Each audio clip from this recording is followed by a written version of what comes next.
Buenas tardes, chicos. Buenos días todavía. Bueno, recuerden, ustedes lo deben saber los que vienen todo el tiempo, pero los jueves y viernes siempre es en este aula, los martes es en el aula de fisiología del séptimo piso. Porque había gente que todavía no sabía que se habían cambiado. El aula de conferencias que estaba prevista originalmente, ya están arreglando así. Por ahora no la podemos usar. Bueno, vamos a comenzar la clase de hoy y también la del martes, vamos a ver a continuación, con el tema de la regulación de la expresión génica. Ustedes en la clase anterior o en las clases anteriores que tuvieron con la doctora Calabrese vieron cómo se desarrolla el proceso de transcripción, así de transcripción y de traducción. Lo que vamos a ver hoy es cómo se regula la expresión de los genes, o sea, la expresión de los RNA mensajeros y de las proteínas en particular. Bueno, acá yo les desarrollé más o menos los contenidos que se van a dar en esta clase. Vamos a ver hoy las generalidades del control génico, o sea, todo lo que es básico para entender el tema que es bastante arduo y complejo. De todos modos, es un tema que lo tienen recortado, ¿no? Con respecto a los contenidos que hay en el libro, porque es extensísimo. Así que, bueno, lo que tienen que saber es lo que yo les voy a dar en la clase. La bibliografía, como siempre, los libros que recomendamos son el Alberts y el Lovish. El Alberts, el que está en biblioteca, es de edición, que la mayoría tenemos, está desarrollado en el capítulo 7, y para mí está más sencillo, más ameno para entender el tema. Y después el Lovish se pueden usar tanto la séptima como la novena edición. En este caso está desarrollado en 2 capítulos, en la edición 7, capítulo 7 y capítulo 8, y en el 9, en la novena edición, capítulo 8 y 9, ¿no? Digamos, los temas que yo voy a usar, voy a desarrollar en la clase de hoy y en la clase del martes, están en 2 capítulos. Bueno, nada, utilicen el libro que tengan, pero bueno, tengan en cuenta esas consideraciones que les mencioné.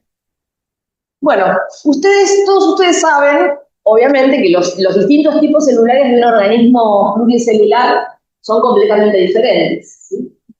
Si ustedes ven una neurona, un glóbulo rojo, una célula muscular, una célula epitelial, son todos muy diferentes. Sin embargo, también deben saber que todas esas células, ¿no? Todas las células provenientes de un mismo organismo, contienen el mismo genoma, y a excepción de las gametas que tienen reducido el material genético.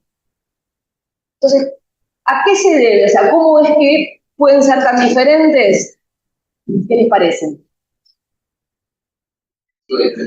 ¿Cómo? Por un proceso de diferenciación, eso es lógico, ¿sí? Durante el desarrollo temprano se produce un proceso de diferenciación que lleva a la generación de distintos tipos celulares. Y ese proceso de diferenciación, ¿gracias a qué se produce?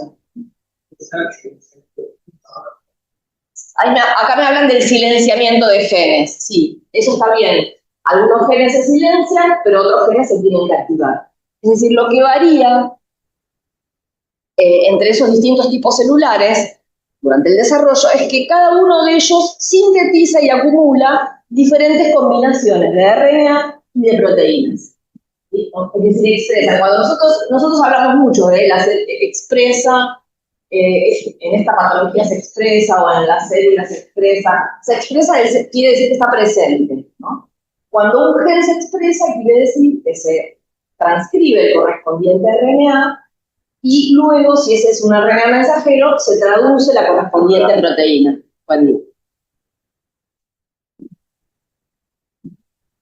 En un principio, no se sabía por cómo era ese proceso de diferenciación, qué es lo que llevaba a esas células que provenían de una única célula original, qué llevaba a la diferenciación en tantos tipos celulares distintos. Entonces, en un principio se postulaba que cada tipo celular iba perdiendo genes, ¿no? A medida que iba madurando y diferenciándose, iba perdiendo genes de manera selectiva. Entonces, cada tipo celular se quedaba con determinados genes y los otros los habían perdido en el camino. Obviamente que, bueno, esta fue una teoría que se dejó de lado.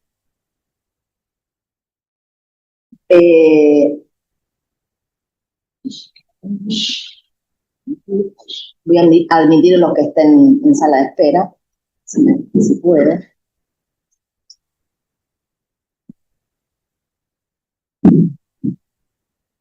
Esta teoría se dejó de lado cuando se comprobó mediante distintas aproximaciones experimentales que si se obtenía un núcleo de una célula diferenciada o células diferenciadas de un organismo adulto con un tratamiento particular y en condiciones adecuadas, se podía llegar a obtener un organismo adulto completo. Esto se probó con distintos organismos, como puede ser una rana adulta, un vegetal como la zanahoria o un mamífero como la vaca.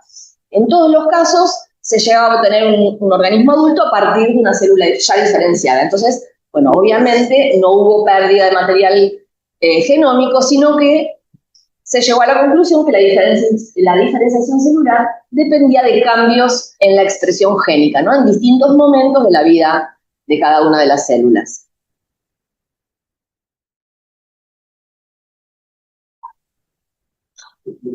Bueno, entonces, esas proteínas diferenciales que se expresan en los distintos tipos celulares y que dan las características típicas de cada uno de esos tipos celulares son las proteínas específicas, ¿no? Son las responsables de las características propias de cada tipo celular y obviamente de sus funciones particulares. Por ejemplo, en las células precursoras de los glóbulos rojos, la hemoglobina se expresa mientras que no se expresa en otros tipos celulares. Lo mismo sucede con la insulina, que es producida por las células beta del páncreas con exclusividad, o de proteínas de los neurofilamentos en las neuronas, ¿no? Y así un montón de ejemplos diferentes. Bueno, sin embargo, no todas las proteínas que tienen los distintos tipos celulares son únicas y específicas, sino que hay proteínas comunes a todos ellos, ¿no? Esas proteínas comunes a todos los tipos celulares son lo que se conoce como proteínas constitutivas.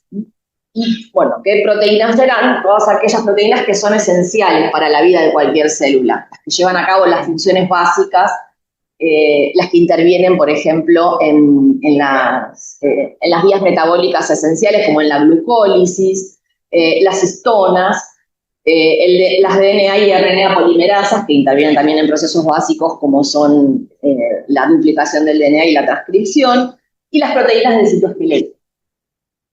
Todas esas proteínas son expresadas por los distintos tipos celulares.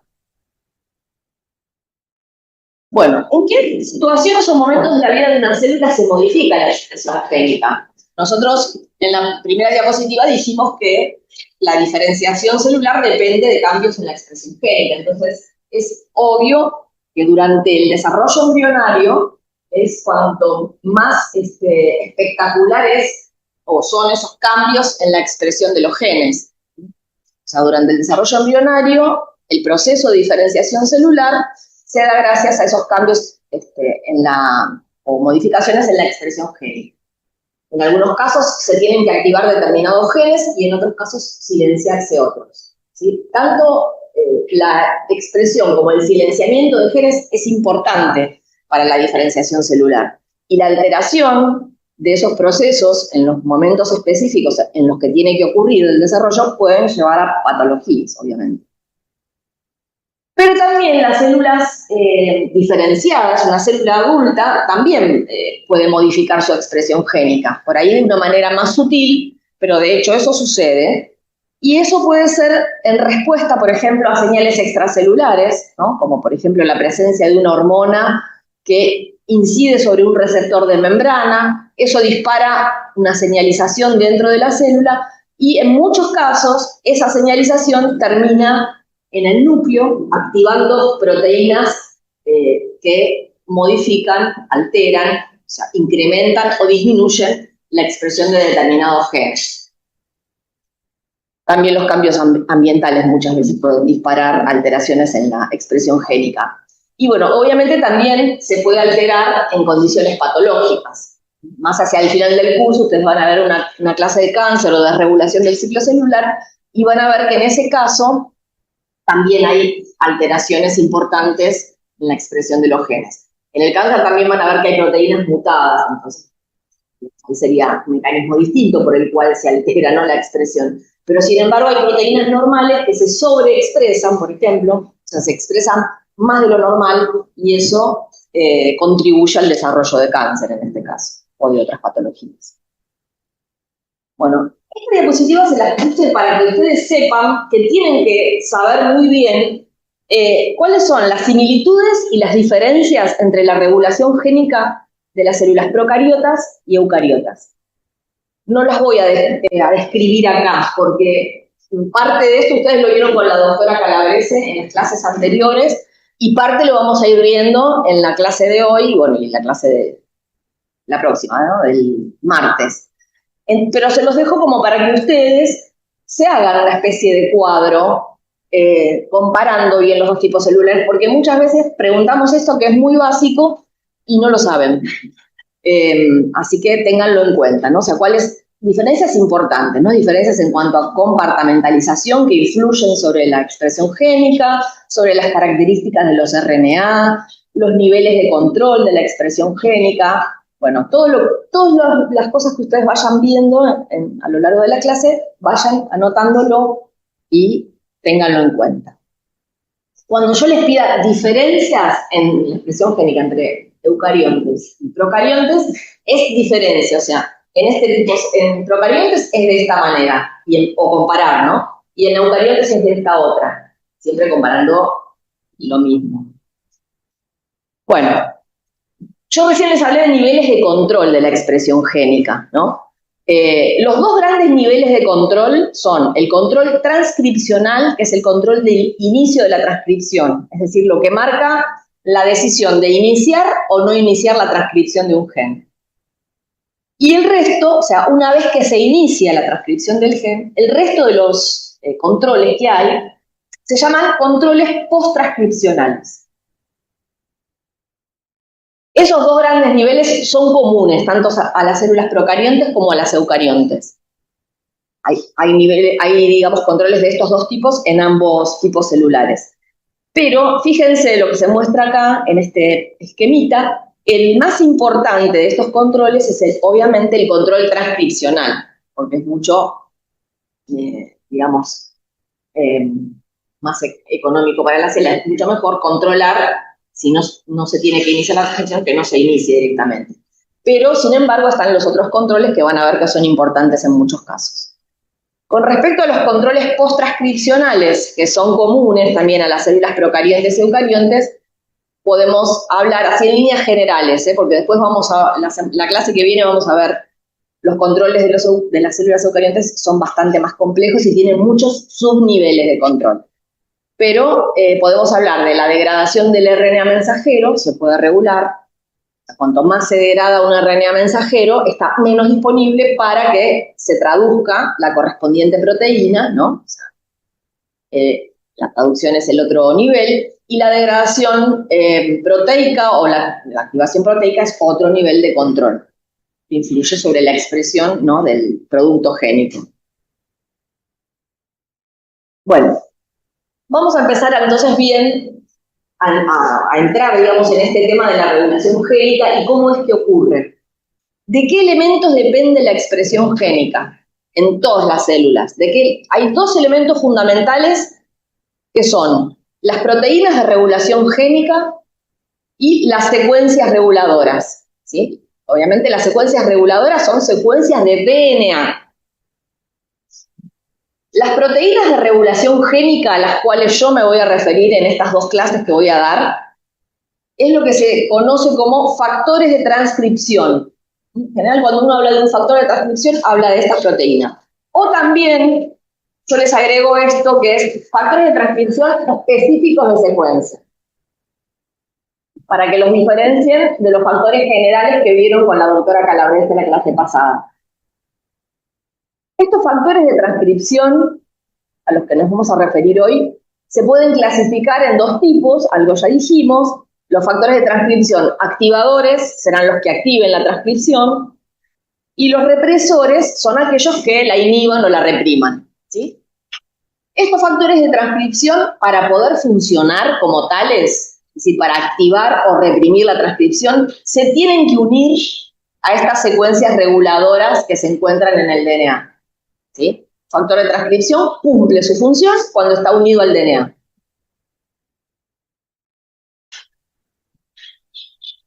Y cuando lo hacen, se dice que activan o desactivan genes. O sea, los activadores activan, los represores desactivan los genes.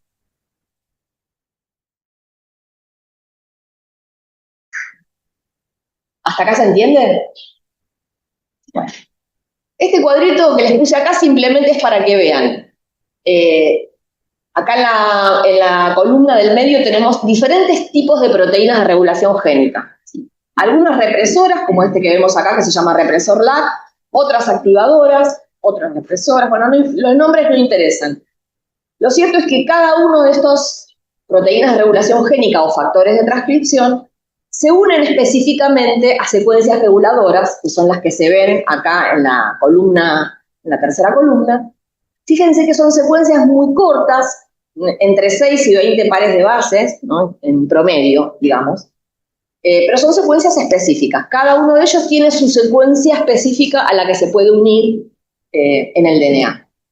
Y si se fijan en la primera columna, diferentes tipos de organismos, desde las bacterias hasta los mamíferos, tienen estos dos elementos, ¿no? Para regular la expresión génica. Proteínas de regulación génica y secuencias. Obviamente serán diferentes las proteínas. En los organismos más complejos el control es más complejo, como vamos a ver. Pero el sistema es el mismo. Una proteína que se une a una secuencia y eso hace que active o desactive un gen. Estas proteínas de regulación génica, factores de transcripción específicos de secuencia, se unen a estas secuencias específicas y se dice que pueden leer, entre comillas, les pongo, o interpretar esas secuencias, ¿no? ¿Cómo hacen esto para poder regular la expresión génica? Lo hacen porque tienen en su estructura motivos específicos. Ustedes saben lo que es un motivo proteico, eso lo vieron en la clase de proteínas. Dentro de esos motivos que tienen los factores de transcripción, son importantes las hélices, ¿no? Que se llaman hélices de reconocimiento o hélices de lectura de secuencia. A través de esas hélices que están presentes en determinados motivos, los factores de transcripción, proteínas reguladoras génicas, se unen al DNA en esas secuencias específicas, sin necesidad de abrir la doble hélice. Lo hacen a través de los surcos, ¿no? Del surco menor y principalmente a nivel del surco mayor. Eso es porque algunos átomos de las bases nitrogenadas del DNA se asoman a través de esos surcos, quedan disponibles como para que estas proteínas puedan interaccionar con ellos. Bueno, ¿y cómo es esa interacción? Esa interacción o ese reconocimiento específico entre la proteína de regulación génica y el DNA, la secuencia del DNA, se da por complementariedad molecular, nuevamente, ¿no? En la biología, la mayor parte de los procesos tienen este reconocimiento molecular entre macromoléculas diferentes. Acá es proteína DNA. Entonces acá, fíjense, en esta imagen se muestra en verde una proteína reguladora génica, un factor de transcripción, y lo que se muestra acá es una cadena lateral de los aminoácidos, ¿no? Con los grupos químicos específicos, y acá se muestra a nivel del surco mayor del DNA, los átomos de las bases nitrogenadas que están disponibles e interactúan por interacciones no covalentes, o sea, puentes de hidrógeno, interacciones de Van der Waals, electrostáticas, ¿está bien? Este tipo de interacciones, como muchos otros casos que vimos y que vamos a seguir viendo, son de una alta cooperatividad, o sea, esta interacción tiene una alta cooperatividad porque son muchas interacciones covalentes, son débiles pero son muchas.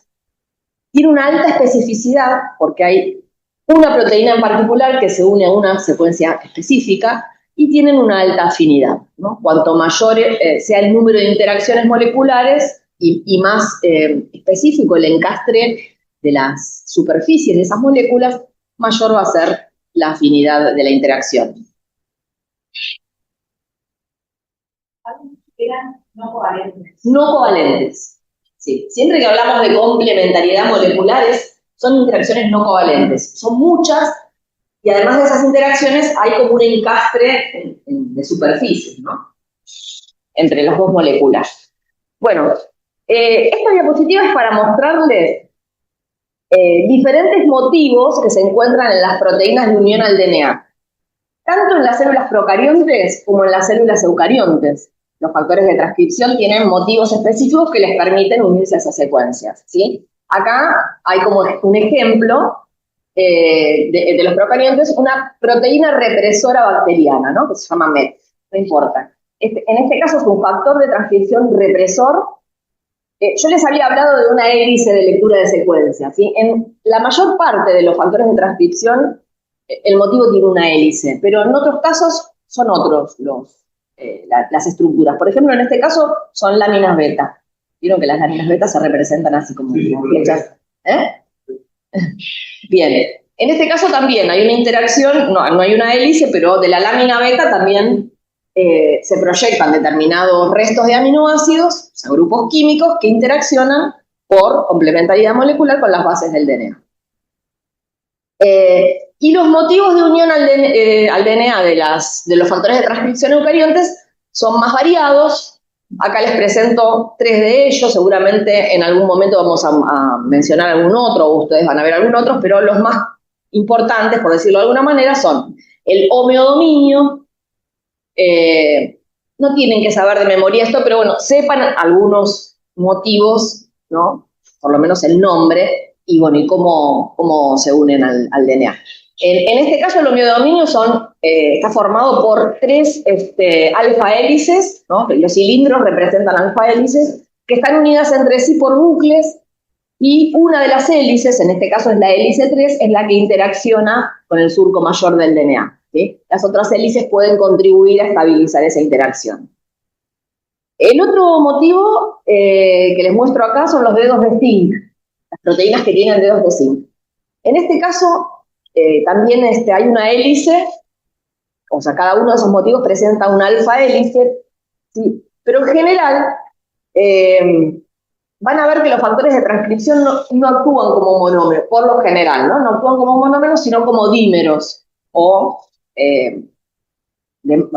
digamos, más de 2 monómeros, dímeros o trímeros. Bueno, en el caso de los dedos de zinc, en general, se presenta esta estructura en tándem, o sea, una a continuación de otra, 2, 3 o 4 de estas estructuras. Y la importancia de esto es que favorecen o hacen más fuerte la interacción con el DNA. En el caso de los dedos de zinc, que se llaman así porque la estructura tiene una forma de dedo y además une un átomo de zinc, ¿no? A través de los aminoácidos cisteína e histidina. Bueno, este motivo se encuentra, bueno, en muchas de estas proteínas de regulación génica. Y el otro motivo que les voy a mencionar es la cremallera de leucina. La cremallera de leucina está formada por 2 alfa hélices que pueden ser iguales o diferentes, o sea, pueden formar un homodímero o un heterodímero, como se muestra acá en distinto color. Y en este caso son alfa hélices que tienen en una porción de la hélice una secuencia muy rica en aminoácidos hidrofóbicos, ¿sí? En general se repite un aminoácido cada séptima posición de esa secuencia, se repite un aminoácido como la valina o la leucina. Y eso hace que interaccionen en ese sitio fuertemente las 2 alfa hélices, ¿sí? Formando una especie de cierre. Y la parte que queda abierta es la que interacciona con el DNA leyendo la secuencia específica, ¿no? La que se une a la secuencia específica. Estos son algunos ejemplos.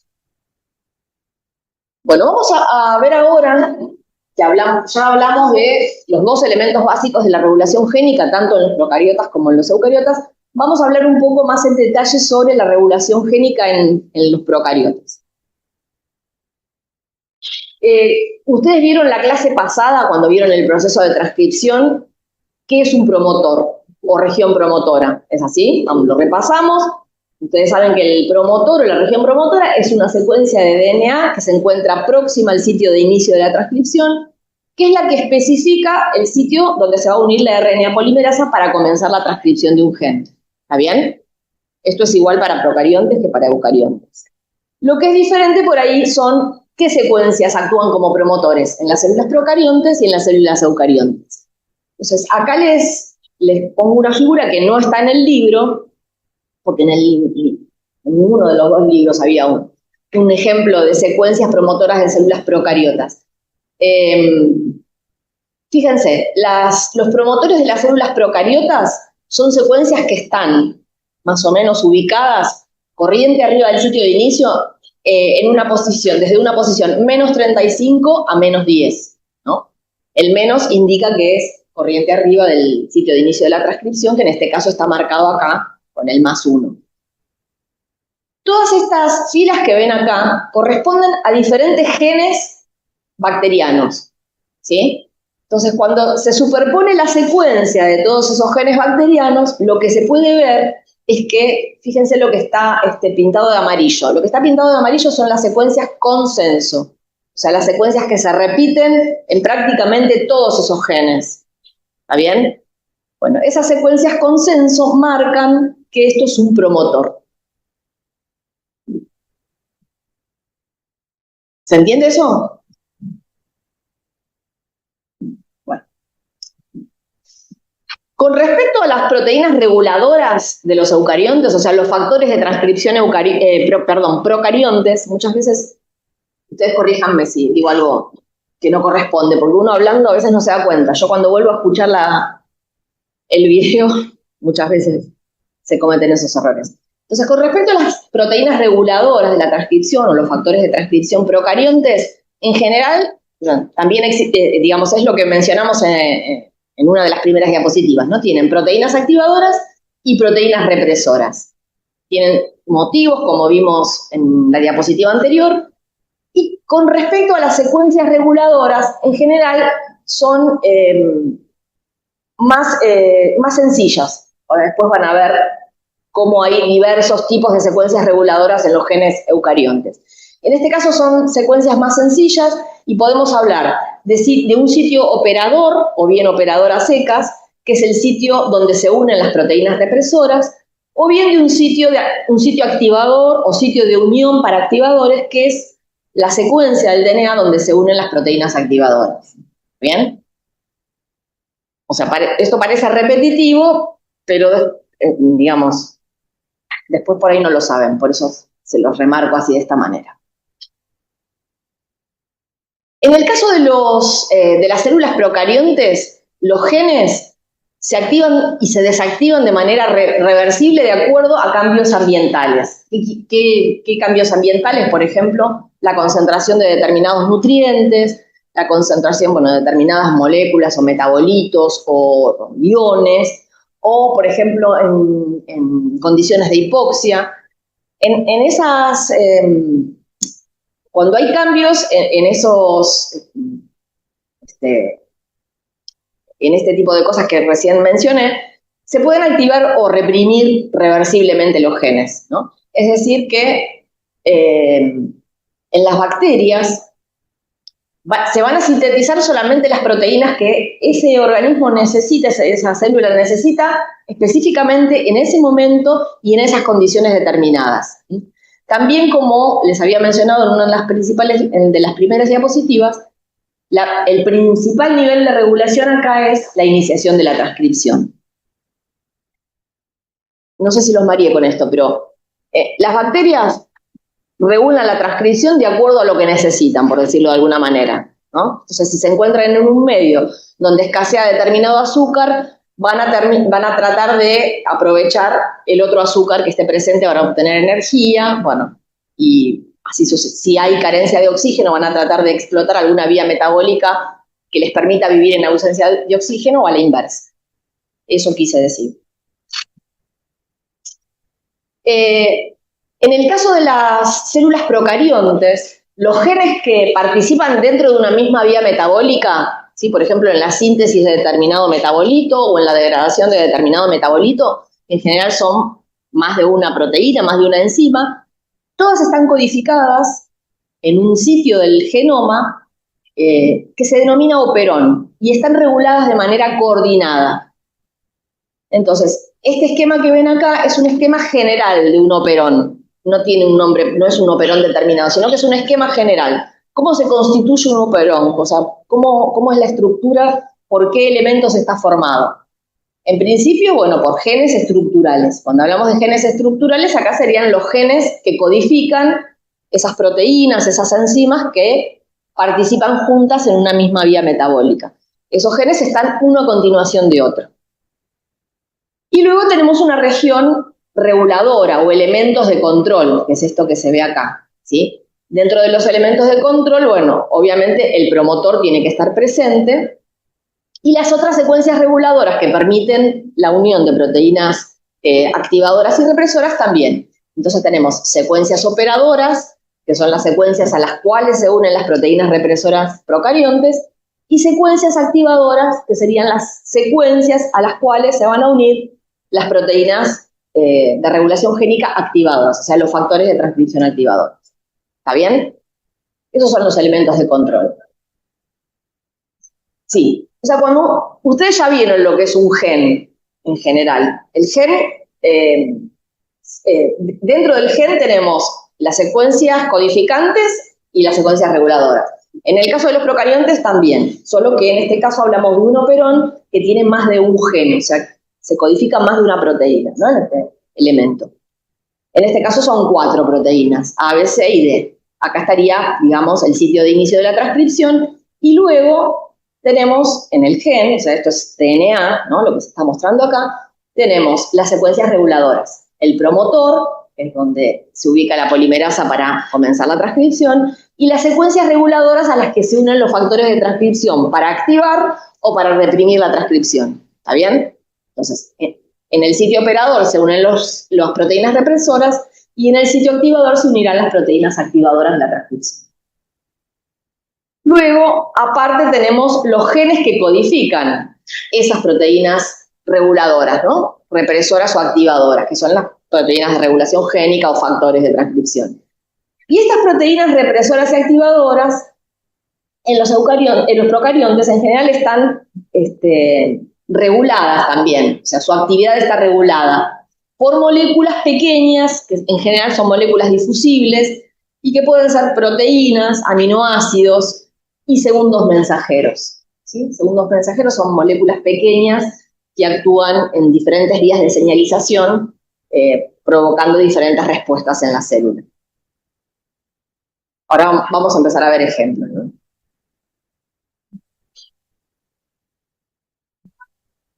¿Se entiende? Entonces, esto es un esquema general de cómo es un operón. Obviamente que hay diferencias entre diferentes operones, ¿no? Nosotros vamos a ver 2 ejemplos de operones bastante sencillos. El primero es muy sencillo, el segundo es un poquito más complejo, pero se puede comprender bastante bien. Entonces, el primer operón que vamos a ver es el operón triptofano de Escherichia coli. El operón triptofano es el que codifica las enzimas que intervienen en la biosíntesis del aminoácido triptofano. Si las bacterias necesitan este aminoácido para sobrevivir, pueden tomarlo del medio o pueden sintetizarlo. Entonces, fíjense, en el esquema de arriba se esquematiza justamente cómo está formado qué elementos forman ese operón. Tenemos que ese operón codifica 5 proteínas diferentes, A, B, C, D y E, cada una de las cuales interviene en algún pasito de la síntesis del triptofano, y luego tenemos los elementos o secuencias reguladoras, ¿sí? El promotor o región promotora, que es lo que está delimitado en amarillo, o sea, a toda esta región se tiene que unir la RNA polimerasa para comenzar la transcripción de estos genes, y una secuencia reguladora, que es un operador. En este caso solo tienen una región operadora, es decir, está regulada por qué tipo de proteína. ¿Por qué tipo de factor de transcripción? Represor, ¿sí? En este caso es una regulación sencilla. Hay una secuencia operadora que es regulada por un represor, que se llama represor del triptofano. Es muy fácil. Entonces, ¿qué sucede cuando se transcriben los genes, ¿no? A partir de este operón, se obtiene un único RNA mensajero, una única molécula de RNA mensajero, que tiene 5 sitios diferentes de inicio de la traducción. Es decir, que a partir de esta única molécula de RNA mensajero se obtienen las 5 enzimas que intervienen en la biosíntesis del triptofano. ¿Se entiende esto? Bueno, entonces, ¿cómo se regula este operón? Podemos tener dos condiciones.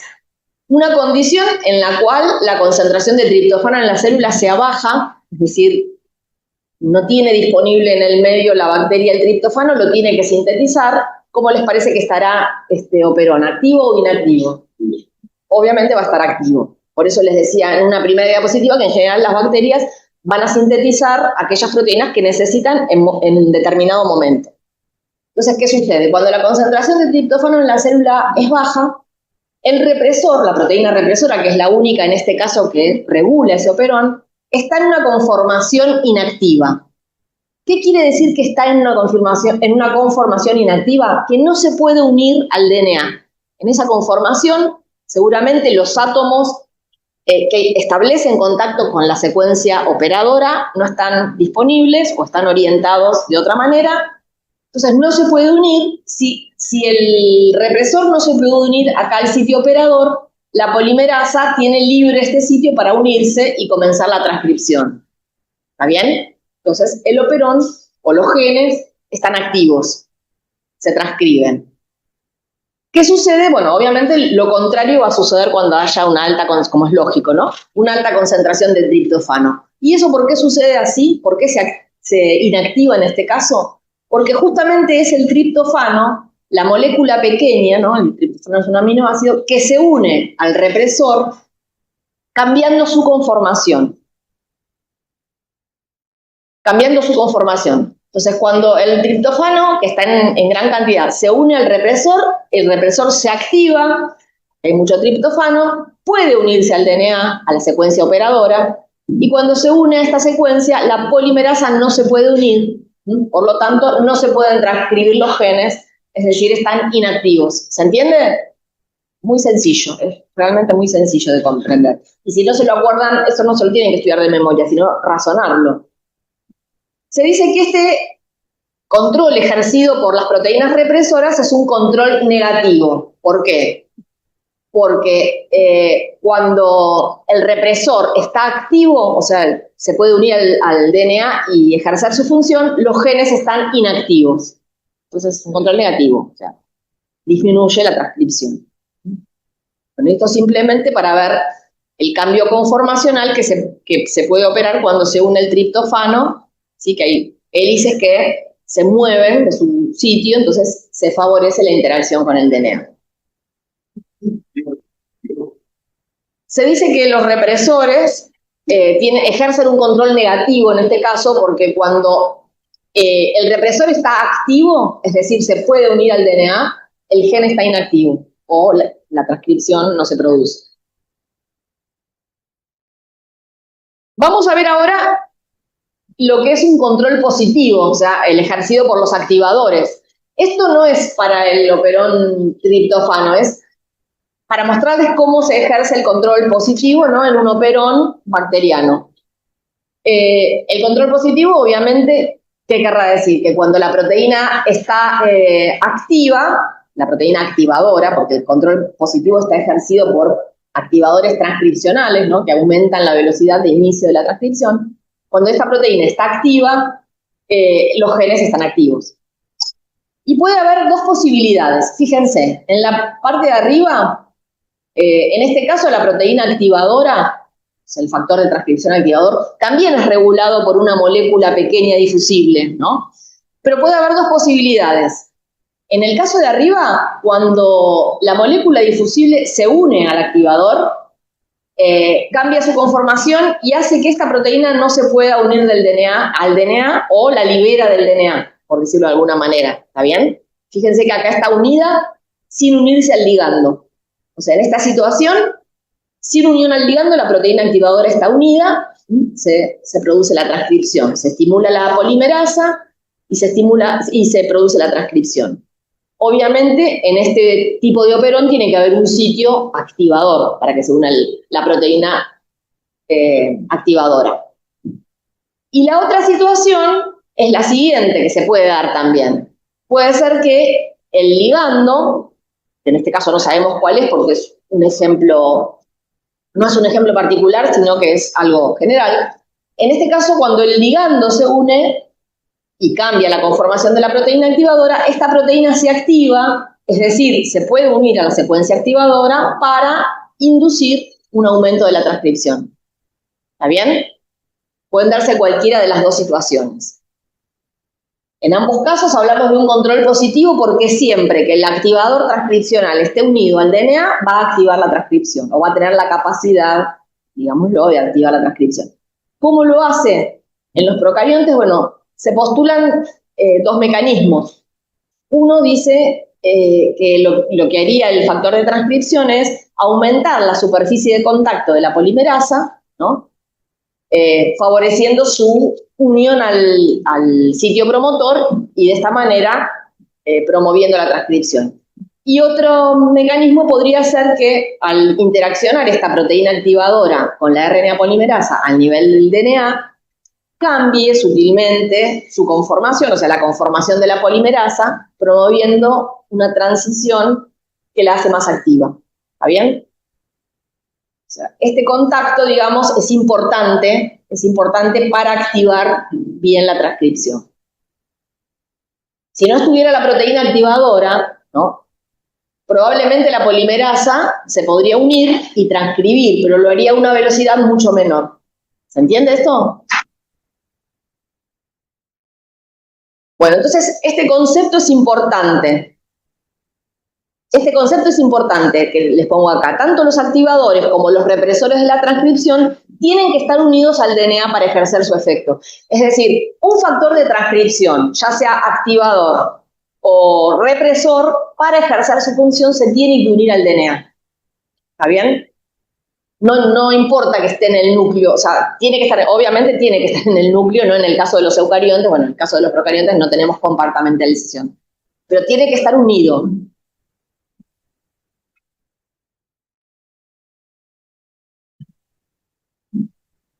¿Tenían alguna duda con respecto a esta diapositiva? Que las veía.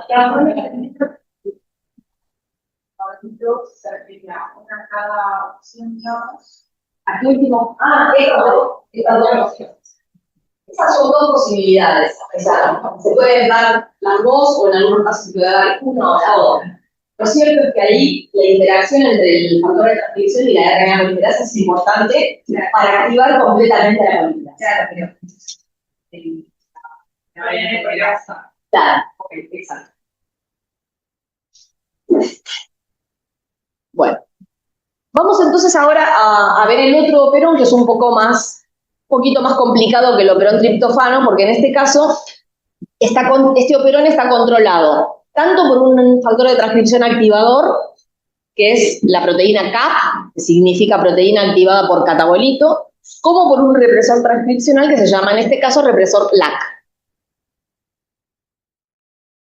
El operón LAC ustedes lo conocen, me imagino que ya lo habrán visto por ahí.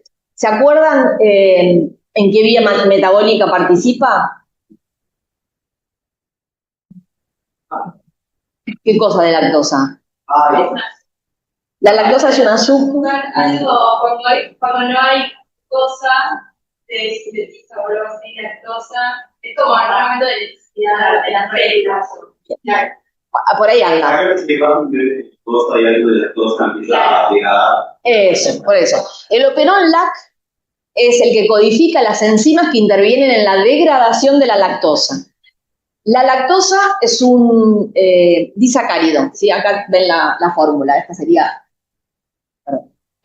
la lactosa. Está formado por galactosa y glucosa, ¿no? Entonces, una de las enzimas, bueno, lo que hace es clivar el enlace para dar glucosa y lactosa. Entonces, las bacterias en general, la fuente preferida de energía es la glucosa. Si hay glucosa disponible en el medio, la utilizan para obtener ATP, ¿está bien? Si no hay glucosa, pueden utilizar la lactosa, pero la tienen que degradar. Entonces se pone en marcha este operón en esa situación. ¿Cómo está formado? ¿Cómo es la estructura del operón LAC? Acá está de manera sencilla, ¿no? En rojo tenemos lo que serían los genes estructurales, por seguir el esquema del operón general que yo les mostré al principio. Acá solamente se está esquematizando el gen LAC-Z, que se codifica para esa enzima beta-galactosidasa, pero hay dos genes más, ¿está bien? Los omitieron, pero acá están los genes que codifican para esas enzimas que intervienen en el metabolismo de la lactosa. Y con respecto a la región reguladora, tienen acá la región promotora, en amarillo, que es el sitio donde se une la polimerasa, tienen una secuencia operadora, que se ve acá en verde, y tienen una secuencia activadora, que se muestra acá en celeste. Es decir, tienen dos secuencias reguladoras diferentes, por lo tanto, van a poder intervenir una proteína activadora como una represora. Y además se pueden presentar diferentes situaciones, ¿no? En cuanto a cómo se activa este operón, en qué situaciones está activo y en qué situaciones está inactivo. Fíjense en esta primera situación. Acá tenemos los dos azúcares, glucosa y lactosa. ¿Qué les dice la lógica? Tendría que estar, bueno, ahí ya lo dice, pero piénsenlo ustedes. Claro, si hay glucosa no es necesario que se active el operón porque puede degradar la glucosa. Bueno, justamente en esta situación se dice que está inactivo. Acá en el libro dice inactivo, pero podríamos decir inactivo o con muy baja actividad. Porque en general, si hay lactosa, probablemente pueda estar activado. Ahora van a ver por qué. A un bajo nivel, ¿no? ¿Por qué un bajo nivel? Bueno, por un lado no está el represor, fíjense en este caso. No tenemos el represor, entonces por un lado no está reprimida la polimerasa. Eso por un lado. Pero por otro lado tampoco está el activador, ¿no? Si el activador no está, digamos, y el represor no está, la polimerasa se puede unir. Podrá comenzar la transcripción, pero como yo les decía antes, por ahí a muy baja velocidad. Por eso acá dice que está inactivo. ¿Qué pasa en la segunda condición? Que dice presencia de glucosa y ausencia de lactosa. Bueno, esto es más que obvio que acá, si no hay lactosa, va a estar reprimido porque no hay sustrato sobre el cual actúen estas enzimas. Pero además en esta situación, bueno, está reprimido, realmente está bien inactivo, porque está unido el represor, la proteína represora, a su secuencia reguladora, que es el operador. ¿Bien? ¿Por qué en este caso el represor está unido y acá no lo estaba? Porque justamente el represor, como mencionamos antes, cambia su conformación de acuerdo a si se le une un metabolito o no. En este caso, el metabolito que regula al represor es la alolactosa. Y la alolactosa se forma como subproducto de esta reacción, ¿sí? De degradación de la lactosa. Entonces, en este caso, tenemos alolactosa. No, estoy diciendo, lo dije al revés, perdón. Esperen. Volvemos. La alolactosa se forma como subproducto de la reacción de la beta-galactosidasa, ¿no? Como subproducto, porque principalmente tenemos glucosa y galactosa. Entonces, en la condición en que hay alolactosa, que es cuando hay lactosa, obviamente, el represor está inactivo. ¿Está bien? No está. Sería la primera condición. Ahora bien, en la segunda condición, que es cuando no hay lactosa, no hay alolactosa y el represor está activo. Por eso es que en este caso sí está activo y está unido a su secuencia operadora. Exacto. En muchos casos, en algunos libros, o anteriormente decían la lactosa, ¿no? Como que la lactosa, pero no es la lactosa en sí, sino que es un isómero de la lactosa, que es la alolactosa. O sea, la alolactosa lo inhibe. Fíjense que en el primer caso que tenían lactosa, tenían glucosa, pero también lactosa. En este caso yo les decía, el operón seguramente tiene una actividad basal. Entonces, en este caso, hay una producción, aunque sea baja, de alolactosa y el operón está reprimido. El represor está reprimido, está inactivo. En el segundo caso, donde no hay lactosa, está activo porque está en esa conformación. Bueno, vamos al tercer caso, ausencia de los dos azúcares. Bueno, si no hay lactosa no tiene sentido que esté activo el operón, de hecho está inactivo, pero en este caso particular, obviamente si no hay lactosa, como mencionamos antes, el represor está activo, es decir, está unido a la secuencia operadora. Eso eso asegura, el hecho de que el represor esté unido, eso asegura que la polimerasa no se pueda unir, ¿no? Pero además, en este caso, está unida también la proteína activadora, que hasta ahora no la habíamos mencionado mucho. La proteína activadora, en este caso, está regulada por un segundo mensajero, que es el AMP cíclico. Bueno, en condiciones de baja concentración de glucosa, la concentración de AMP cíclico es alta. Entonces, cuando el AMP cíclico se une a esta proteína activadora CAP, la hace activa, es decir, hace que se pueda unir a su secuencia activadora. Sin embargo, en esta condición no puede hacer nada, porque no puede unirse a la polimerasa, ¿está bien? O sea que el operón está inactivo.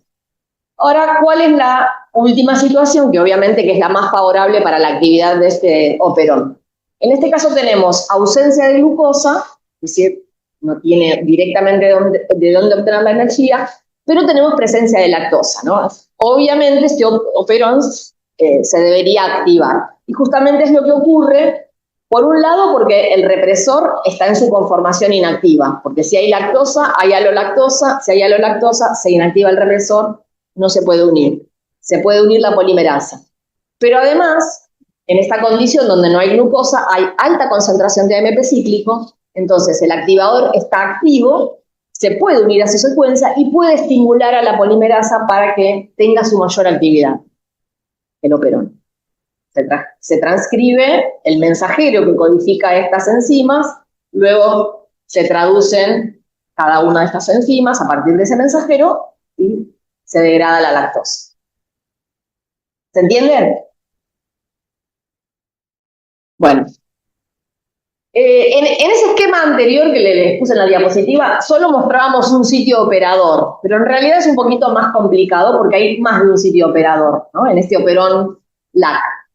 Hay un operador que se llama operador principal, que es este que se ve acá en celeste, y hay operadores que se llaman auxiliares, es decir, otras secuencias a las cuales se puede unir el represor para reprimir. El represor LAC es un tetrámero, ¿ven? Que se representa acá como con 4 pelotitas verdes. Es un tetrámero, entonces tiene la capacidad de unirse simultáneamente a 2 secuencias operadoras. ¿Cómo lo puede hacer? Justamente porque el DNA tiene la capacidad de plegarse. ¿Eso lo vieron con la doctora Calabrese? Esto es fundamental para la regulación de la transcripción. Entonces, en principio se une a la secuencia operadora principal por complementariedad molecular, y esta interacción hace que aumente mucho la afinidad por la secuencia operadora auxiliar. Entonces, de esta manera, una misma molécula de represor se puede unir simultáneamente a 2 operadores, y en este caso, esta estructura, digamos, es la más estable, ¿no? A las concentraciones celulares a las que se encuentra el represor, y, bueno, obviamente en ausencia de lactosa, porque es cuando está en su conformación activa, con capacidad de unirse al DNA, y es en esta situación en la que se producen mayores niveles de represión.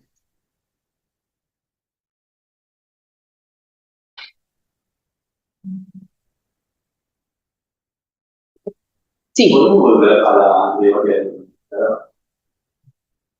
Cuando hay ausencia de lactosa y hay glucosa, el inhibidor está inactivo. En esta situación me decís vos. Bueno. El represor está activo. ¿Ves? Mira, acá está el cuadradito, acá está el cuadrito. Así como está representado con las 4 bolitas bien redonditas, es activo. Por eso, cuando decimos que un factor de transcripción está activo, que se puede unir a su secuencia reguladora, ¿no? O sea, en este caso al operador. El represor está activo, no se puede unir la polimerasa. Eso te inactiva la transcripción. Y bueno, y además en este caso no hay activador. Bueno. Las células procariontes tienen controles post-transcripcionales, como yo les mencioné en una de las primeras diapositivas. No son por ahí tan sofisticados como la de las células eucariontes, que los vamos a ver la clase siguiente, pero sí tienen algunos controles post-transcripcionales. Yo les voy a mencionar solo uno, para no complicarles mucho la vida, pero para que sepan que no solamente es importante el control del inicio de la transcripción, aunque sea el más importante, es el más importante, pero también hay otros controles posteriores. Y este control que les voy a mencionar se llama control de la transcripción mediante interruptores ribosómicos. ¿Qué es un interruptor ribosómico? Un interruptor ribosómico es una porción de un RNA mensajero que en general está ubicada en el extremo 5', que es el que primero se transcribe, y que tiene una estructura tridimensional particular. Es decir, acá lo que más interesa no es la secuencia de esa RNA, sino más bien la estructura tridimensional. Ustedes saben que todos los RNA tienen una estructura tridimensional, ¿no? Al igual que las proteínas, porque pueden formar puentes de hidrógeno intracatenarios, entonces se forman estas especies de horquillitas y bucles, ¿no? ¿Se acuerdan de eso? ¿Lo vieron? Bueno. Hay diferentes tipos de interruptores ribosómicos en los procariontes. ¿En qué se diferencia cada uno? Bueno, obviamente en la estructura que tenga ese interruptor ribosómico y en la molécula que lo regula. ¿Por qué? Porque estos interruptores ribosómicos están regulados por moléculas pequeñas también. En el caso el ejemplo que yo les voy a mencionar es un interruptor ribosómico que responde a guanina, es decir, que está regulado por la base guanina.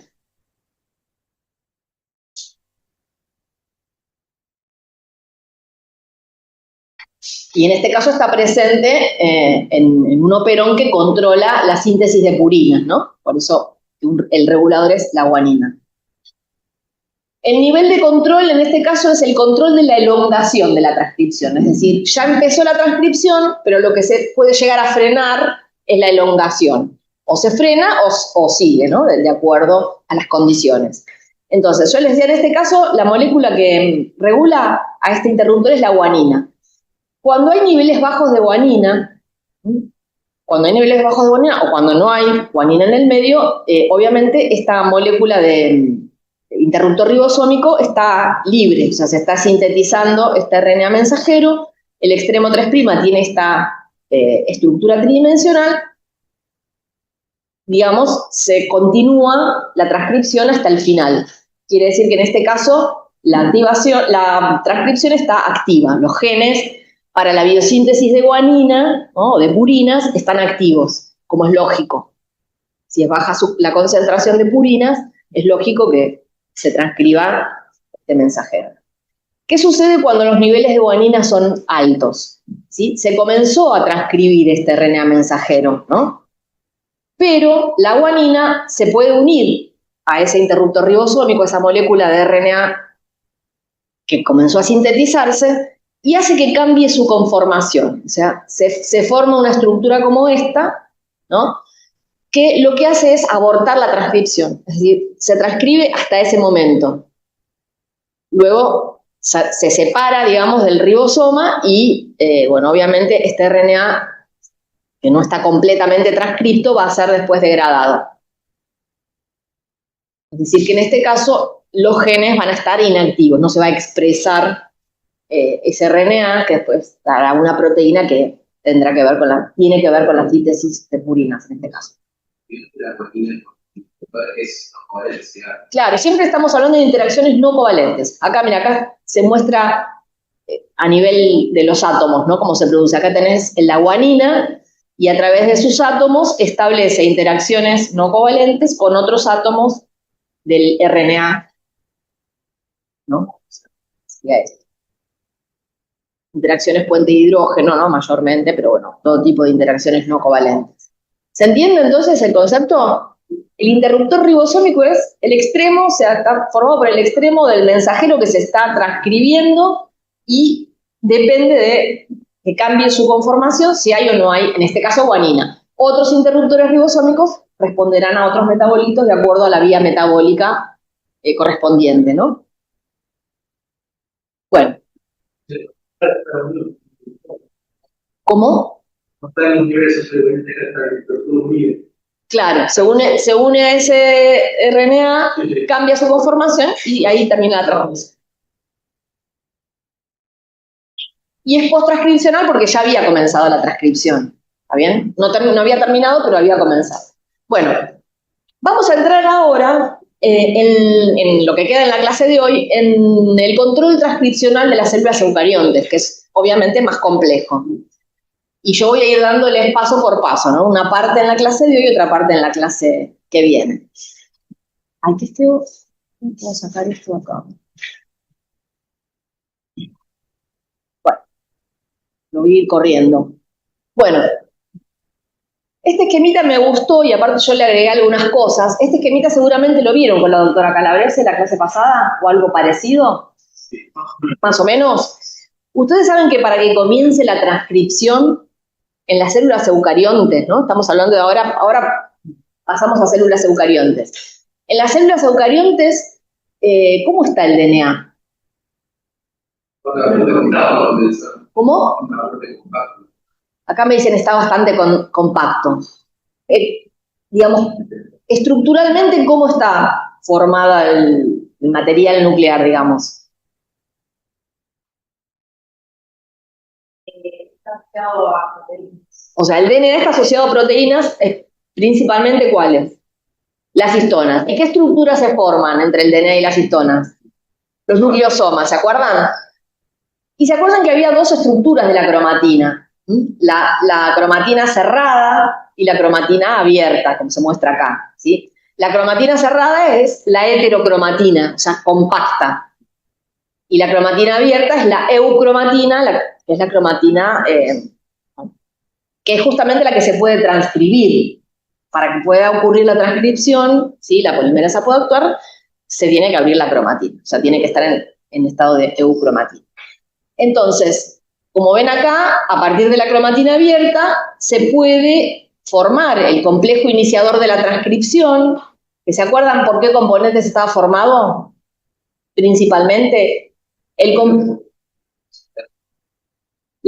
vamos a hablar, nosotros en esta clase voy a hablar mucho sobre sobre los genes codificantes de proteínas, ¿no? Que producen, en este caso, RNA mensajero.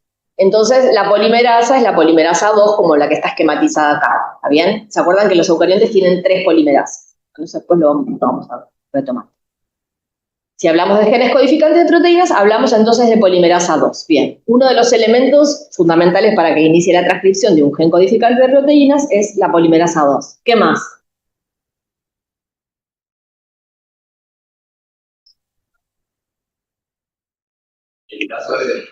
¿Qué se necesitaba para que se inicie la transcripción de un gen codificante de proteínas cualquiera?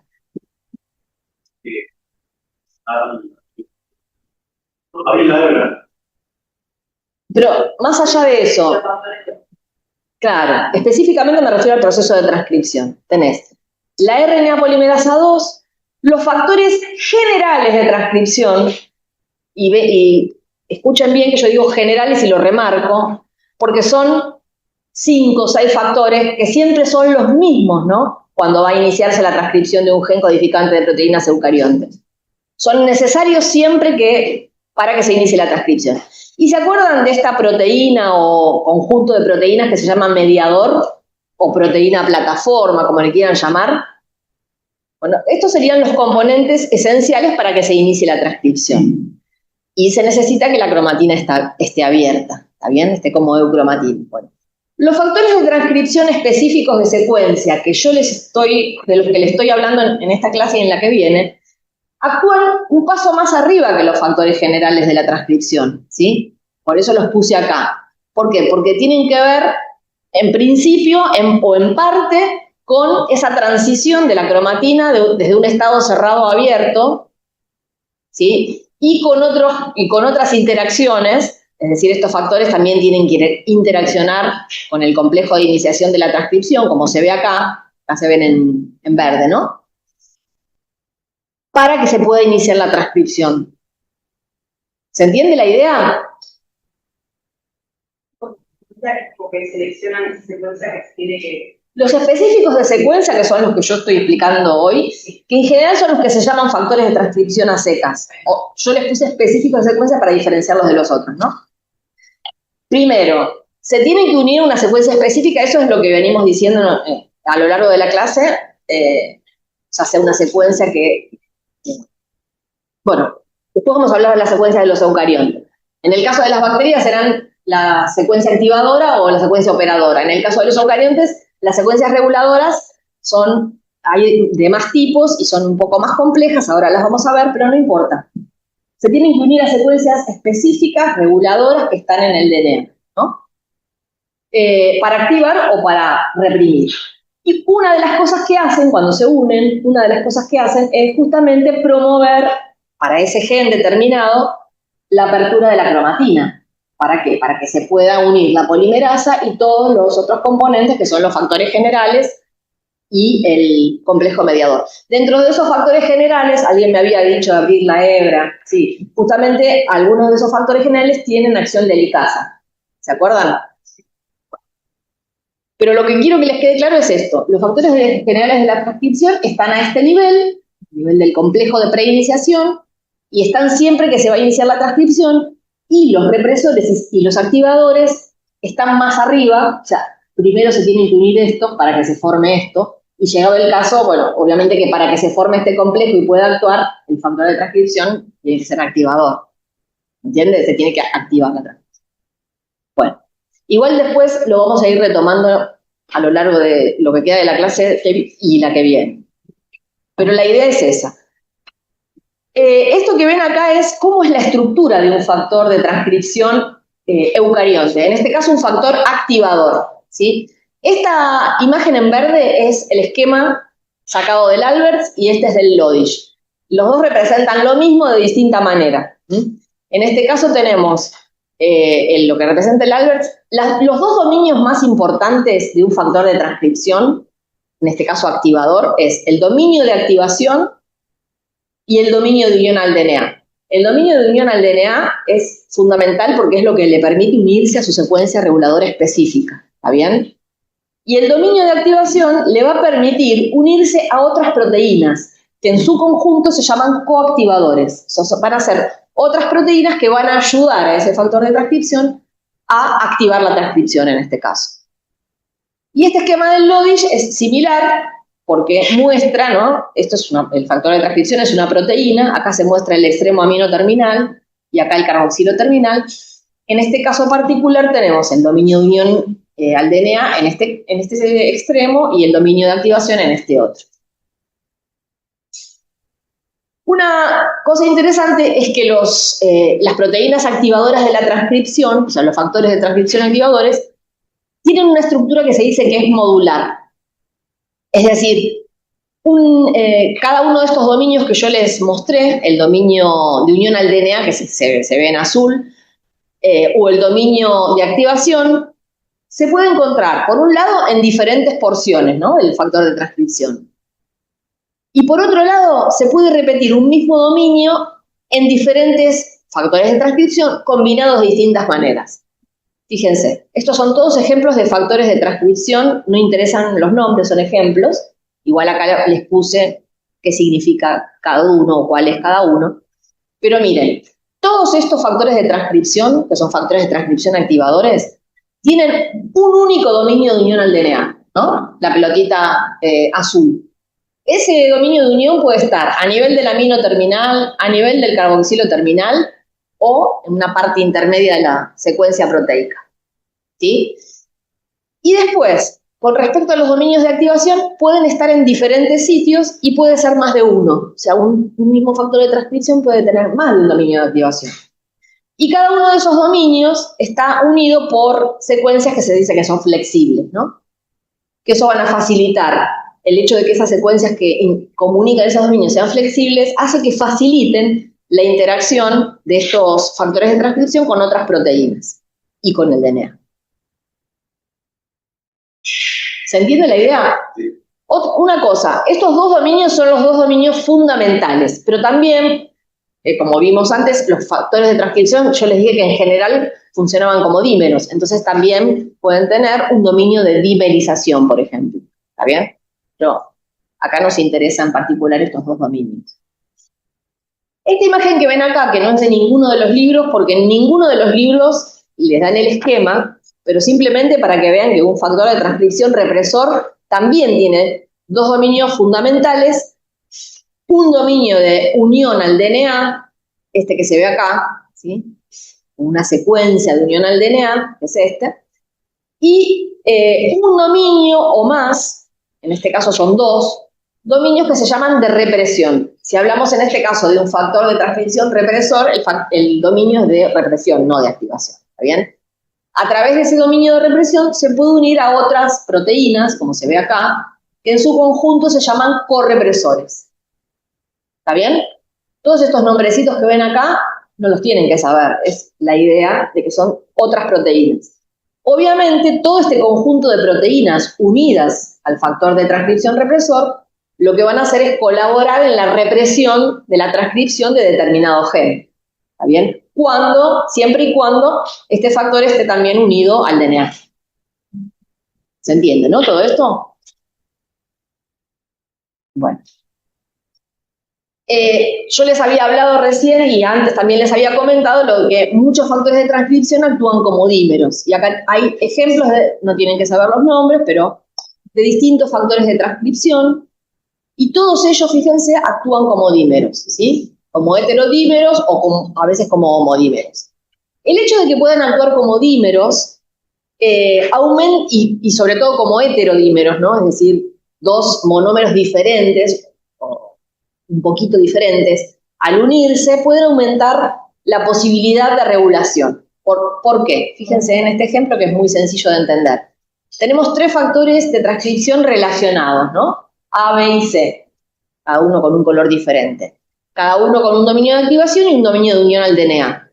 Entonces tenemos, si estos tres factores de transcripción que están relacionados solo funcionaran como homodímeros, tendríamos tres posibilidades, ¿no? De unión al DNA. A un sitio 1, el factor A un sitio 2, el factor B, y a un sitio 3, el factor C, para regular la transcripción de los genes. Pero, al poder combinarse entre sí, es decir, a poder formar heterodímeros, aumenta el número de sitios del DNA a los cuales pueden unirse. Entonces, el factor A, si está presente, va a poder unirse al sitio 1 y al sitio 5, siempre y cuando también esté presente el factor C. Es decir, se pueden dar distintas combinaciones, digamos, aumentan más las posibilidades de regulación. Y también, digamos, la complejidad de todo este sistema aumenta si existe, por ejemplo, un factor inhibidor que solo se puede unir al factor A e inhibir su unión al DNA. En el caso de que exista el factor inhibidor, se van a ver afectados tanto el sitio 1 como el sitio 4 como el sitio 5, que son aquellos que están regulados por el factor A y en algunos casos el B o el C. ¿Está bien? ¿Se entiende esto? Digamos, muestra las posibilidades combinatorias en los eucariontes debido a esta formación de heterodímeros, ¿no? Y además de esas proteínas inhibidoras que pueden impedir la unión al DNA. Otra característica de los factores de transcripción eucariontes es que muchos de ellos pueden presentar unión cooperativa, ¿no? Muchos de ellos que no están relacionados entre sí, o sea, dos factores de transcripción diferentes, ¿sí? En este caso, un factor que se ve acá en amarillo, que es el ENFAT, que normalmente actúa como monómero, y otro factor de transcripción, que es el factor AP1, que tiene, fíjense, tiene un motivo en cremallera, ¿no? Que yo les había mencionado antes, el que interacciona en un sitio hidrofóbico, dos hélices interaccionan en un sitio hidrofóbico. Cada uno de ellos puede unirse a su sitio específico en el DNA, pero cuando lo hacen, se dice que esa unión es débil o que ¿cómo se llama? La activación de la transcripción no es eficiente. Sin embargo, cuando los dos se unen a sus sitios en el DNA, a sus sitios reguladores específicos, que están próximos entre sí, pueden interaccionar entre ellos y esa unión hace que se intensifique, digamos, la transcripción o que aumente, digamos, la activación de la transcripción de ese gen Diana que estos dos factores de transcripción están controlando. En este caso, no lo puse, creo, pero es la interleuquina 2. Es decir, este gen que codifica para la interleuquina 2, ¿no? Acá está representado como la doble hélice del DNA, tiene sitios reguladores a los que se unen dos factores de transcripción distintos, ¿no? Que son estos dos. Si se une este solo, es poco eficiente la activación de la transcripción. Si se une este solo, pasa lo mismo. Ahora, si se unen los dos simultáneamente, sus sitios, se intensifica la transcripción de ese gen. Es decir, que hay una unión cooperativa entre los dos factores de transcripción. Bueno, lo que vamos a ver ahora son las secuencias reguladoras que yo les comenté recién, que si bien funcionan más o menos de la misma manera que en los procariontes, hay mayor cantidad de secuencias reguladoras diferentes, y bueno, son un poco más complejas.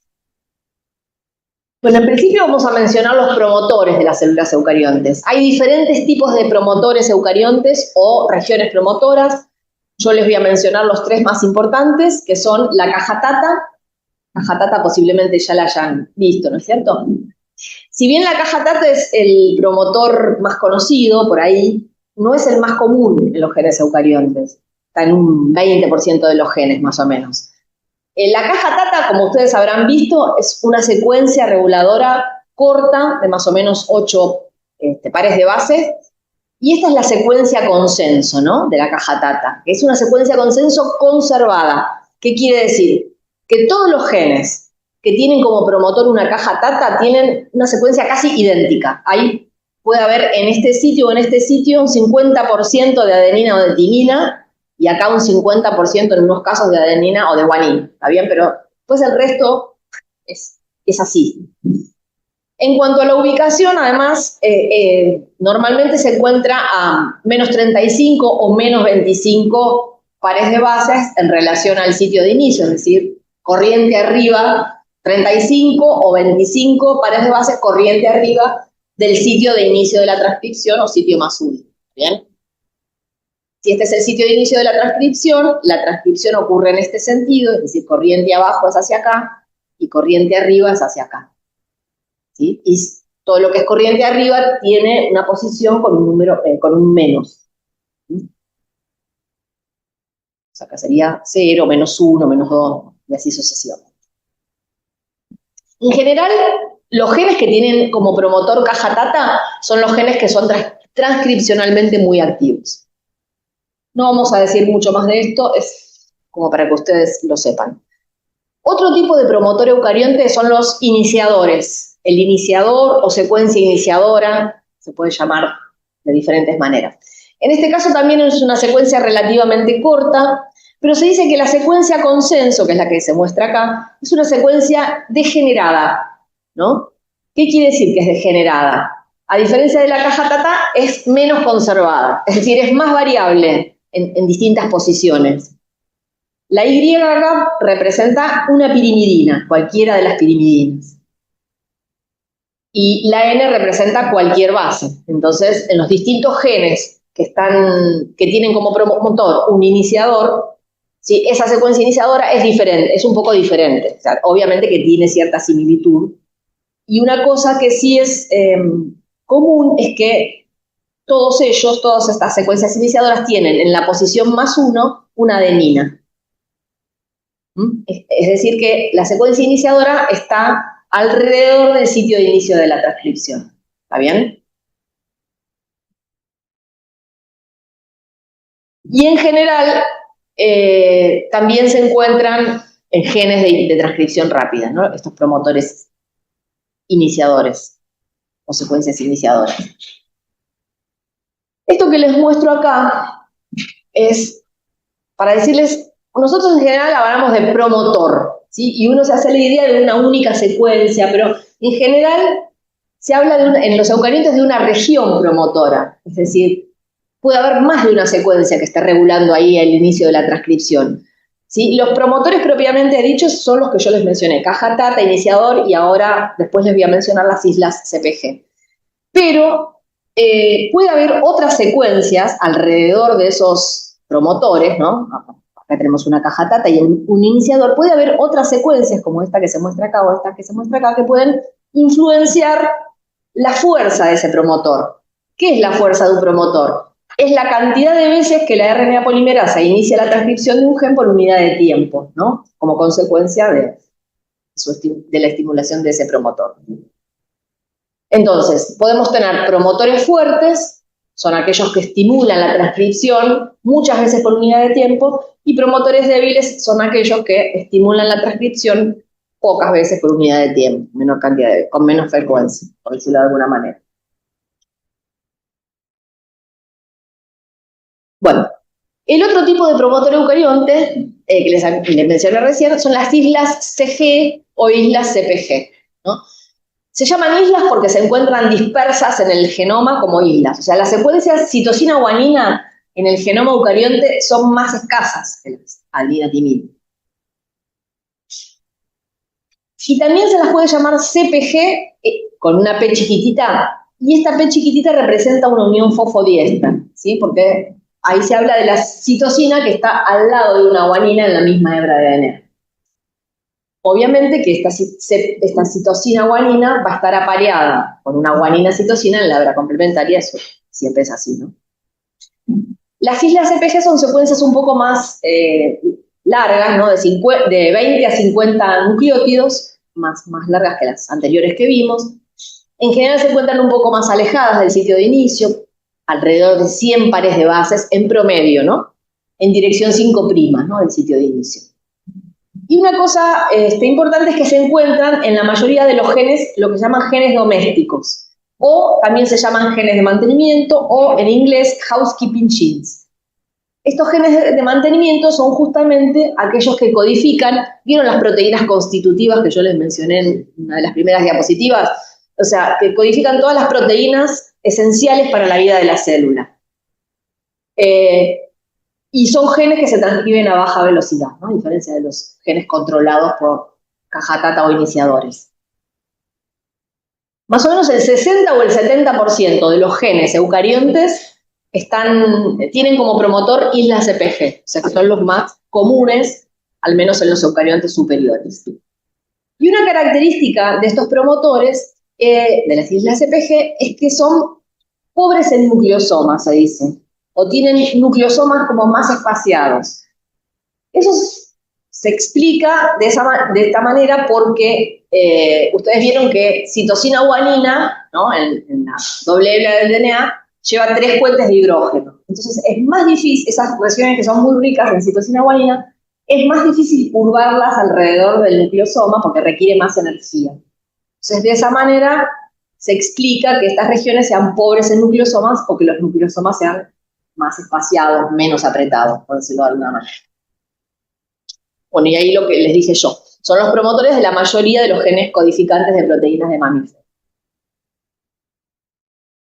Entonces, si les pregunto, bueno, ¿qué tipos de promotores eucariontes conocen? Tienen estas 3 clases, caja-tata, iniciador, isla CPG.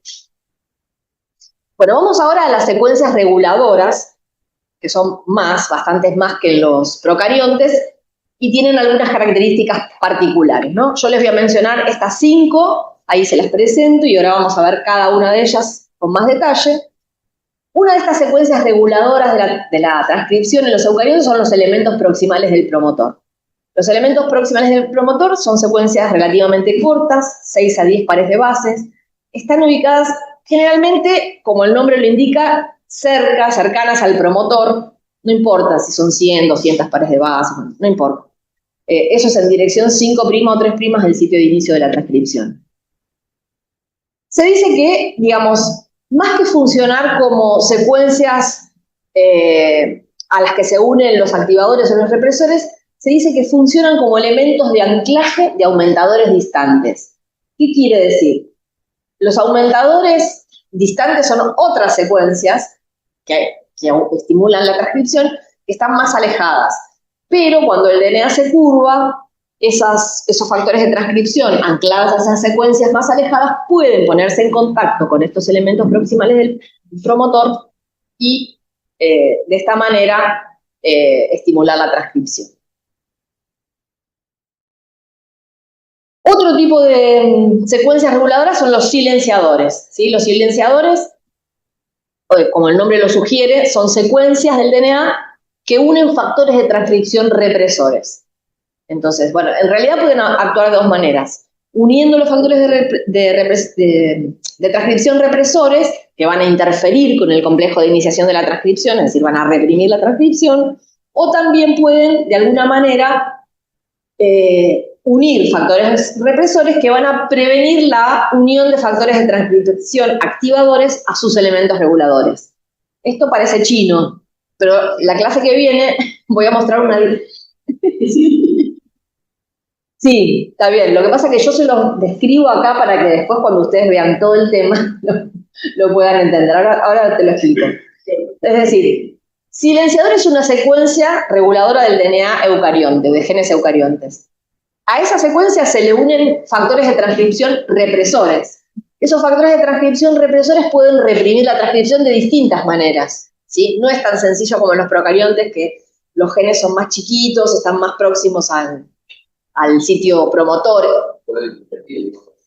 Claro, después van a ver la clase que viene, porque no les puedo dar todo junto, pero una manera es, por un lado, que interfieran con el complejo de iniciación, ¿sí? Porque pueden contactar de alguna manera con ese complejo de iniciación de la transcripción que yo les mencioné, la polimerasa además, y no dejar que actúe, que se forme ese complejo o que transcriba.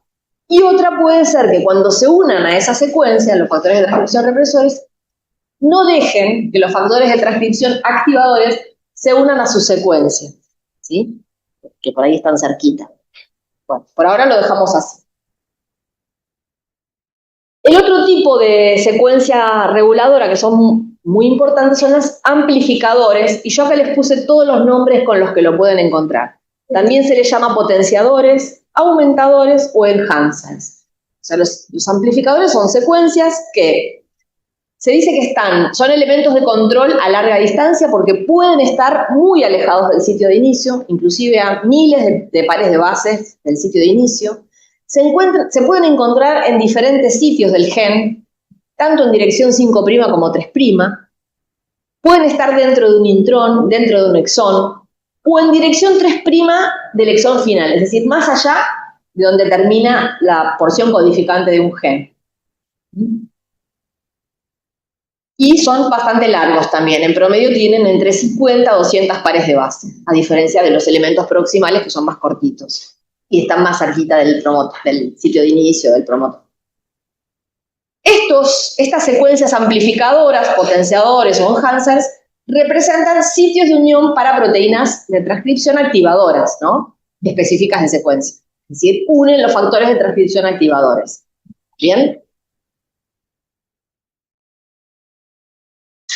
Bueno, y ya que hablamos de estos potenciadores, en realidad los potenciadores, acá en esta imagen se representa, esta secuencia que ven acá de DNA, representa una secuencia potenciadora justamente, ¿no? Es un aumentador, potenciador o enhancer.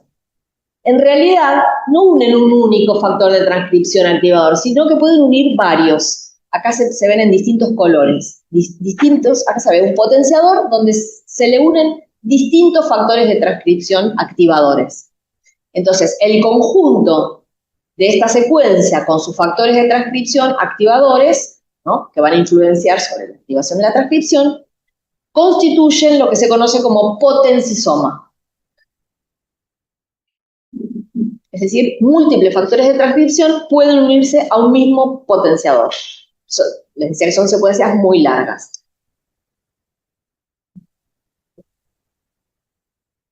¿Se entiende esto? Bueno, y me quedan dar estas dos secuencias reguladoras que son un poco distintas o cumplen una función un poco diferente a las anteriores, que son las secuencias aislantes y las secuencias barreras. Vamos a ver primero las secuencias aislantes, que son secuencias de DNA que impiden que las proteínas reguladoras de genes afecten a genes inadecuados. Es decir, los aislantes... Bueno, y las secuencias barreras son secuencias de DNA que evitan que la heterocromatina se expanda a genes que deben ser expresados. Vamos a empezar con las secuencias barrera, ¿no? Fíjense, esto sería parte del DNA eucarionte. Acá tenemos dos genes. Lo que se demuestra en amarillo sería la secuencia, los intrones y exones, ¿no?, del gen. El gen B y el gen A. Y después el resto son secuencias reguladoras. Las secuencias barreras, como yo les Dice ahí, son secuencias específicas que están separando regiones de heterocromatina, ¿no? Que son no competentes no competentes para la transcripción, de regiones de eucromatina que sí se tienen que transcribir. Entonces, esta secuencia barrera, que está acá interpuesta entre esta región de heterocromatina y este gen que se tiene que transcribir, hace que esa heterocromatina no se pueda expandir. Ustedes vieron seguramente con la doctora Calabrese que cómo se forma la heterocromatina, ¿no?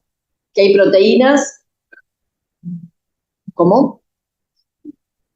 Claro, las histonas se pueden modificar, ¿sí? Covalentemente. Se pueden, por ejemplo, metilar, ¿sí? Acetilar, desacetilar, lipitinizar, fosforilar. Tienen muchas modificaciones. Un conjunto de modificaciones particular favorece la formación de heterocromatina. Y esa heterocromatina se puede expandir, ¿sí? Digamos, a secuencias vecinas del DNA, porque hay proteínas, no sé si se acuerdan, remodeladoras de la cromatina, proteínas lectoras de código de secuencia y proteínas formadoras de código. Es decir, esta heterocromatina tiene histonas que tienen determinada marca. Pueden ser leídas por proteínas lectoras de código y después esa proteína lectora de código puede reclutar proteínas escritoras de código que pueden introducir modificaciones en los nucleosomas vecinos, ¿no? Llegado el caso, si no estuviera esta secuencia barrera, y seguir heterocromatizando la cromatina hacia este lado. ¿Está bien? ¿Se entiende lo que estoy diciendo? Bueno, entonces, al estar esa secuencia barrera, esto muere acá. O sea, la heterocromatina llega hasta este punto. ¿Cómo actúan estas secuencias barreras a nivel molecular? Mucho no se sabe. Lo que sí se sabe es que hay proteínas barrera que se unen a esas secuencias y de alguna manera impedirán, interaccionarán con esas proteínas lectoras y escritoras de código para que no puedan seguir avanzando, ¿no? En este sentido. ¿Está bien? Entonces, este gen B queda protegido de la heterocromatización y puede ser transcripto. ¿Se entiende eso? Con respecto a las secuencias aislantes, yo les decía que son secuencias de DNA que impiden que las proteínas reguladoras de genes afecten a genes inadecuados. Miren, en este caso, en este ejemplo, tenemos dos genes, el gen A y el gen B, ¿sí? Acá tenemos una secuencia reguladora que es un potenciador, que normalmente activa la transcripción del gen B, pero que no debe activar al gen A, porque es reguladora del gen B, ¿está bien? ¿Cómo se hace para que este potenciador no incida sobre este gen A? Bueno, entre el potenciador y el promotor del gen A tiene que haber un elemento aislante, es decir, una secuencia específica, se llama secuencia aislante, que evita que esto suceda. ¿Cómo es que esta secuencia evita que esto suceda? Bueno, porque no se sabe tampoco mucho, pero aparentemente se uniría a la envoltura nuclear, probablemente a través de una proteína, a la envoltura nuclear, y eso impediría que se forme un bucle en el DNA que haga que este potenciador se ponga en contacto con la región promotora del gen A. ¿Se entiende la idea? Bueno, entonces, estos dos tipos de secuencias justamente permiten que haya dominios independientes de regulación génica y de estructuras de la cromatina para diferentes genes que están continuos, ¿no? En un cromosoma tenemos muchos genes, también a continuación de otros. Bueno, y ya estamos terminando. Esto simplemente se los muestro así rápido porque después lo miran en el libro. Este es un esquema del Lodge donde muestra distintos ejemplos de genes, un gen de levadura que es más sencillo, y dos genes de mamífero, uno que tiene como promotor cajatata y otro que tiene como promotor isla CPG. Esto es simplemente para que cuando les pidamos esquematice un gen eucarionte con todos sus componentes, ustedes esquematizan como quieran, no tienen que esquematizar un gen particular, pero lo que sí tiene que estar en ese esquema, ¿no? Con el DNA, tiene que estar el promotor, tiene que estar ubicado el sitio de inicio, o sea, el sitio +1, tienen que estar ubicados los intrones y exones, y alguna secuencia reguladora que se acuerden, ¿no? En este caso, lo que está en verde representan potenciadores, ¿sí? O sea, una secuencia que activa la transcripción. El potenciador, ¿se acuerdan que yo les dije que podía estar ubicado prácticamente en cualquier sitio y puede estar miles de pares de bases alejados? Así que puede estar en dirección 5' a partir del sitio de inicio, en dirección 3', en un intrón, lo que quieran. Pero tienen que hacer un esquema que tenga todos esos componentes. Y este último esquema, que es la última diapositiva del día de hoy, es sacada de un paper, ¿no? Que es algo similar a eso, pero está un poquito más lindo y muestra, lo que me gustó de este esquema, es que muestra, acá tenemos una caja tata y tenemos una secuencia iniciadora y acá está el sitio +1, ¿no? Cómo el DNA puede doblarse para que, por ejemplo, este potenciador o enhancer pueda contactar de alguna manera con el sitio de inicio de la transcripción, ¿no? Interactuar con el complejo mediador, la polimerasa y demás, para favorecer el inicio de la transcripción. Bueno, la clase que viene continuamos.